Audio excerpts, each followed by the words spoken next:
नमस्कार दोस्तों, आज की जो कहानी शुरू से लेकर अंत तक सुन लेगा वह इस दुनिया में अपनी जिंदगी कैसे जीना है वह जान जाएगा। आज की इस वीडियो देखने के बाद आपके अंदर से एक सकारात्मक ऊर्जा की विकास होगी जिससे आपकी जिंदगी में आने वाली समस्याएं खत्म हो जाएगी। तो वीडियो को स्टार्ट करने से पहले वीडियो को लाइक करके चैनल को सब्सक्राइब अवश्य कर लीजिएगा। एक गाँव में एक आलसी आदमी रहता था। वह कुछ काम धाम नहीं करता था, बस दिन भर निठल्ला बैठकर सोचता रहता था कि किसी तरह कुछ खाने को मिल जाए। एक दिन वह यूं ही घूमते घूमते आम के एक बाग में पहुंच गया। वहां रसीले आमों से लदे कई पेड़ थे। रसीले आम देख उसके मुंह में पानी आ गया और आम तोड़ने वह एक पेड़ पर चढ़ गया। लेकिन जैसे ही वह पेड़ पर चढ़ा, बाग का मालिक वहां आ पहुंचा। बाग के मालिक को देख आलसी आदमी डर गया और जैसे तैसे पेड़ से उतरकर वहां से भाग खड़ा हुआ। भागते भागते वह गांव में बाहर स्थित जंगल में जा पहुंचा। वह बुरी तरह से थक गया था, इसलिए एक पेड़ के नीचे बैठकर सुस्ताने लगा। तभी उसकी नजर एक लोमड़ी पर पड़ी। उस लोमड़ी की एक टांग टूटी हुई थी और वह लंगड़ाकर चल रही थी। लोमड़ी को देख आलसी आदमी सोचने लगा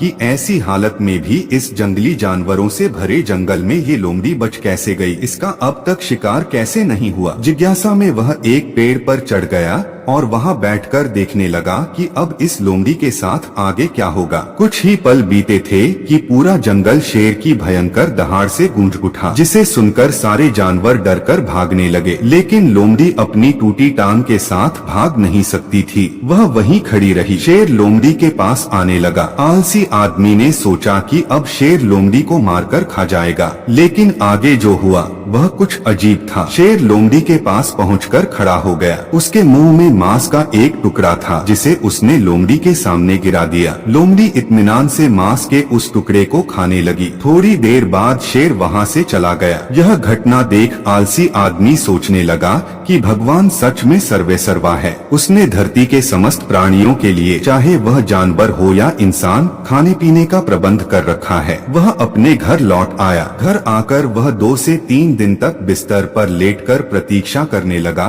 कि जैसे भगवान ने शेर के द्वारा लोमड़ी के लिए भोजन भिजवाया था, वैसे ही उसके लिए भी कोई न कोई खाने पीने का सामान ले आएगा। लेकिन ऐसा कुछ नहीं हुआ। भूख से उसकी हालात खराब होने लगी। आखिरकार उसे घर से बाहर निकलना ही पड़ा। घर के बाहर उसे एक पेड़ के नीचे बैठे हुए बाबा दिखाई पड़े। वह उनके पास गया और जंगल का सारा वृतांत सुनाते हुए वह बोला, बाबा जी, भगवान मेरे साथ ऐसा क्यों कर रहे हैं? उनके पास जानवरों के लिए भोजन का प्रबंध है, लेकिन इंसानों के लिए नहीं। बाबा जी ने उत्तर दिया, बेटा, ऐसी बात नहीं है। भगवान के पास सारे प्रबंध है, दूसरों की तरह तुम्हारे लिए भी। लेकिन बात यह है कि वे तुम्हें लोमड़ी नहीं शेर बनाना चाहते हैं। सीख, हम सबके भीतर क्षमताओं का असीम भंडार है, बस अपनी अज्ञानतावश हम उन्हें पहचान नहीं पाते और स्वयं को कमतर समझकर दूसरों की सहायता की प्रतीक्षा करते रहते हैं। स्वयं की क्षमता पहचानिए, दूसरों की सहायता की प्रतीक्षा मत करिए। इतने सक्षम बनिए कि आप दूसरों की सहायता कर सकें।